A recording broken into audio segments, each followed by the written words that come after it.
Hello, very good morning, students. It's Gurpal Singh, your accountancy and economics teacher. So, students, today in this video, we will study about the importance of balance of payment.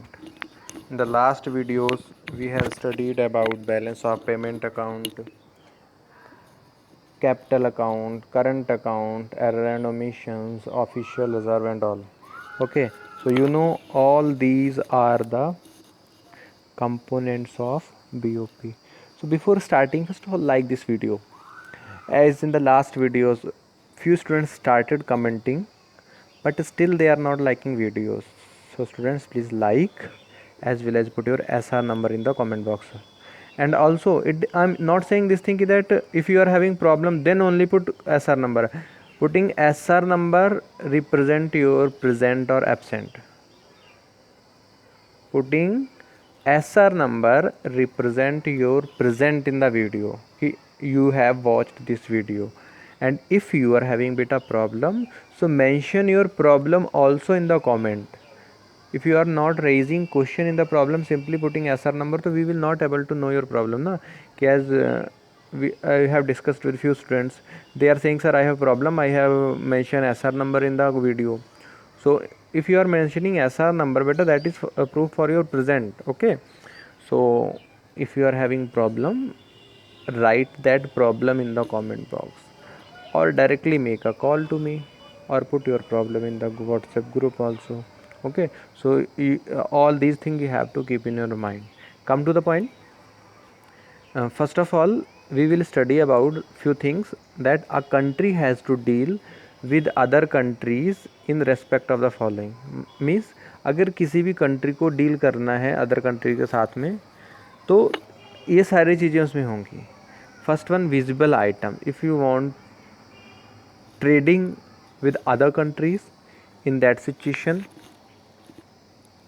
you have to include visible items which include all type of physical goods exported and imported. ठीक है, आपका trade अगर दूसरी country से हो रहा है तो उसमें आपका विजिबल आइटम्स आएंगे जो क्या होंगे, फिजिकल गुड्स होंगे. ठीक है, जिनमें जो फिजिकल गुड्स को इंक्लूड करेगा एक्सपोर्ट एंड इंपोर्ट के लिए. Second, invisible items are also which include all those services whose export and import are not visual. कुछ ऐसे आइटम भी एक्सपोर्ट इम्पोर्ट होते like software of the company, services, तो which are not visible. तो transport services visible नहीं होती, medical services visible नहीं होती, right.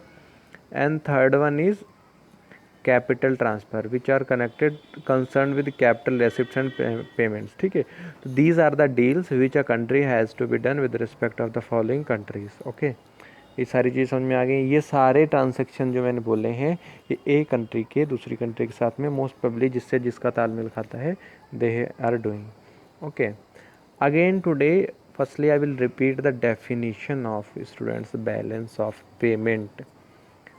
So, balance of payment of a country is the systematic record of all economic transaction between the resident of a country and the rest of the world. Okay, is it clear?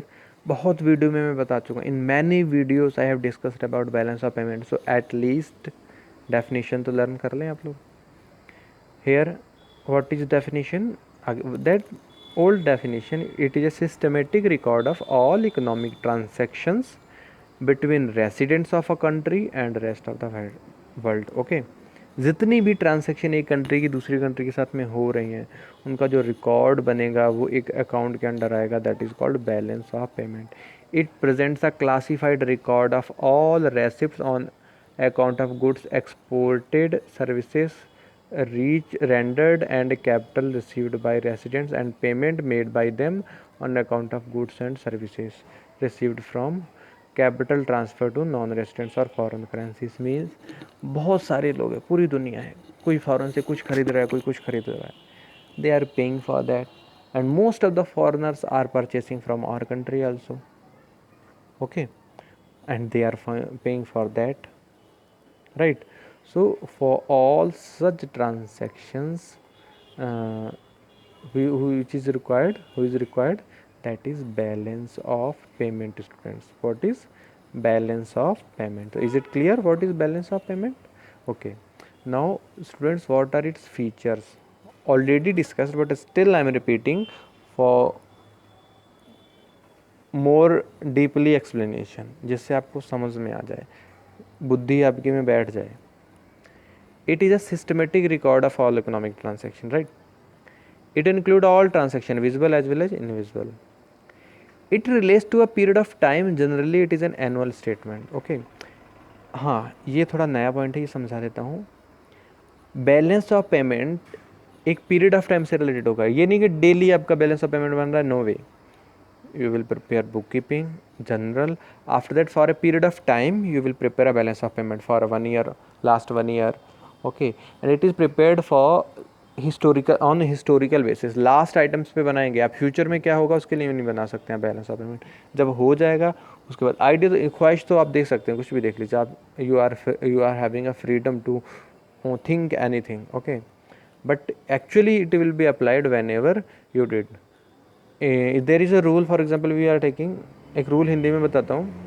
That is कि एक कैदी है, ठीक है, या मान लो terrorist है, वो हमला करेगा. अब उसने सोच लिया वो हमला करेगा तो उसको पुलिस पकड़ लेगी. ओके, तो this will not be record. ना ही उसको पुलिस पकड़ने आ रही है, ना ही उसका पुलिस में स्टेशन में केस हो रहा है. But when he will did this job, जब वो जॉब ये कर लेगा, ठीक है, टेररिस्ट हमला बोलेगा या देश में पकड़ा जाएगा, उसके बाद उसके ऊपर कार्रवाई होगी. तो same thing will happen in BOP. whenever transaction are completed, after that their record can be recorded. Okay, it adopts a double entry bookkeeping system. It has two sides, credit and debit. Okay, same दो side होती हैं. Receipts are recorded in credit and payments are recorded in the debit side. Okay, now see, balance of trade include two items as we have discussed, debits and credit. Now see what are debit items under balance of trade. क्या होता है? Balance of trade means exporting and importing goods and services. So what is debit and credit? बेटा debit means whatever we are importing from the foreign country, imports, foreign ads, domestic spending abroad and domestic investment abroad. हमारी country से जितना भी पैसा बाहर के देशों में जा रहा है, that is debit. You know very well the rule of real account. Debit all expenses, credit all income. And whatever we are exporting from our country and on exporting country is getting money, that is credit. Foreign spending in our country, they are opening MNC corporations in our country. Okay, we are getting receipts, we are getting money from foreign countries, that is credit. Okay, when exports are greater than import, then what will be? There is favorable balance. When imports are greater, that means unfavorable, means this is BOP deficit and this is BOP surplus, right? Is it clear? Now see, this is the main topic of our videos today. Importance क्या है, महत्व क्या है? So बेटा first importance is BOP record all transaction that create demand for currency. ठीक है, BOP उन सारी ट्रांजेक्शन को रिकॉर्ड करता है जिससे क्या है, फॉरेन करेंसी की डिमांड आती है. Right, is it clear? After that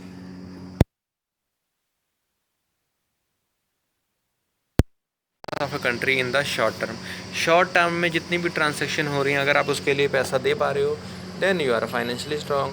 if you are not able to pay, then you are not financially strong. So BOP जज economic financial status of a country. Okay, next third point, BOP में confirm trend in the economies, international trade and exchange rate of the currency. what is going on actually in the market, that you can done or you can know, you are able to know about that by the help of BOP. this may also indicate change in reversal in the trend. और जो भी change हो रहा है, that change will also be denoted by BOP. okay, regular basis पे whenever you are preparing accounts, you are knowing about the receipts, you are knowing about the payment and all. okay, so all these things. After that, fourth point, this may indicate policy shift of monetary authority of the country. okay, whatever policies are changing, whatever monetary policies of a country means RBI के जो fund से related statement है countries के लिए, जो भी interest rate है क्या चेंज हो रहा है क्या नहीं हो रहा है बेटा, that all are recorded by BOP and BOP indicate their shift की मॉनेटरी पॉलिसी जो है वो एक्सेस डिमांड को करेक्ट कर रही है और it is correcting deficient demand. So by the help of BOP every information can be provided to the general public. Okay, next thing is BOP में confirm trend in the economies, international trade and exchange rate of currency, as well as whenever we are doing business on the international basis, students, we are able to know about the economy, we are able to know about the trend of the economy, what trend is happening in our economy. Okay, this may also indicate change in the reversal trend. Whatever changes are there, definitely we are able to know. मतलब foreign में जैसे कोई भी currency है, किसी चीज़ की demand कम हो गई, हमें तुरंत पता लग जाएगा. हमारे यहाँ से मान लीजिए anything is exported from our country, likewise we can take an example of sugar.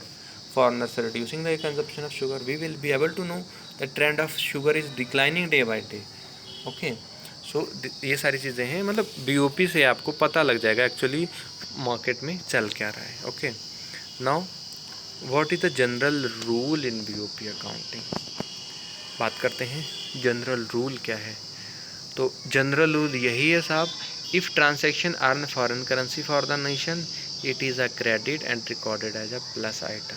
ठीक है, फिर से मैं बोलता हूँ, क्या बोला मैंने, if a transaction earns foreign currency for a nation it is a credit and recorded as plus item. देखिए गेम घूमी हुई है. वी नो वेरी वेल हमारी कंट्री के लिए जो इनकम है वो क्रेडिट आइटम है. ठीक है, क्रेडिट होगी, बट वो रिकॉर्ड किस में होगी, BOP के प्लस आइटम्स में. प्लस आइटम मीन्स क्या है कि प्लस आइटम हमारी कंट्री में जितनी भी अर्निंग हो रही है वो उसको डिनोट करते हैं. ठीक है, और अर्निंग कैसे आती है, मतलब रियल अकाउंट में इनकम कहाँ से आ जाती है, क्रेडिट साइड में. So that is why if a country earn foreign currency that means the transaction are credited and recorded in the plus item. Again I am repeating the same thing. If a country earns foreign currency means there are receipts of foreign currency आ रही है, तो that means there is credit. ठीक है, all the transactions which are related to income that all are credited. We know very well the fundamental rule of real account कि credit all income and debit all expenses, right? So आपको दिमाग में बैठा लेना है general rule BOP का. जब भी आप अकाउंट बनाएं, कभी आने वाले फ्यूचर में हो सकता है आप बहुत बड़े लेवल पे जाएं, then if the transactions are earning foreign currency you have to record in credit side and recorded in plus items of BOP. Whereas if transaction involves spending, what is the meaning of spending? Means खर्च हो रहा है, country foreign currency या foreign से कुछ खरीद रही है. ओके, तो इट इज़ अ डेबिट, मतलब countries importing all the things. ठीक है, most of the things, and in that you are paying, that is related to payment. For example, a country purchased the share of a MNC corporation. Okay, then after that country is paying to the foreign currency, there will be a debit, there will be expense of that. Okay, so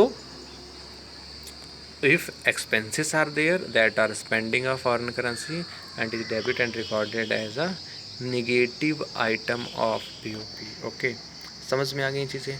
again I want to repeat all the importance of BOP.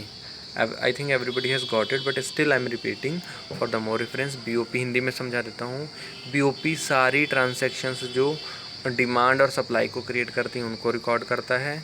Economic financial statement country का जज करता है. क्या बताया मैंने, BOP सारी transaction को record करता है जिससे कंट्री में डिमांड और सप्लाई के बारे में पता लगता है, as well as it measures the financial status of a country. Okay, next thing, BOP confirm the trend in economy. Trend का मतलब यहाँ पे क्या आ रहा है कि मार्केट जो है इंडियन इकोनॉमी वो डिफ्लेशन में जा रही है, इन्फ्लेशन में जा रही है, और जो मार्केट सिचुएशन है कंट्री की वो डेवलप्ड है या जीडीपी ग्रोथ हो रही है या नहीं हो रही है, about all these thing you will be able to know by the help of GDP. ठीक है, आप हर 6 महीने बाद 3 महीने बाद अपने कंट्री का जीडीपी देखते हैं, ईयर बाई ईयर डिक्रीज ही हो रहा है। Okay, so that all the things you will be able to know by the help of BOP account। okay, so thank you students for watching this video। bye bye, take care। Video अच्छी हो तो like लगी हो तो like ज़रूर करिएगा।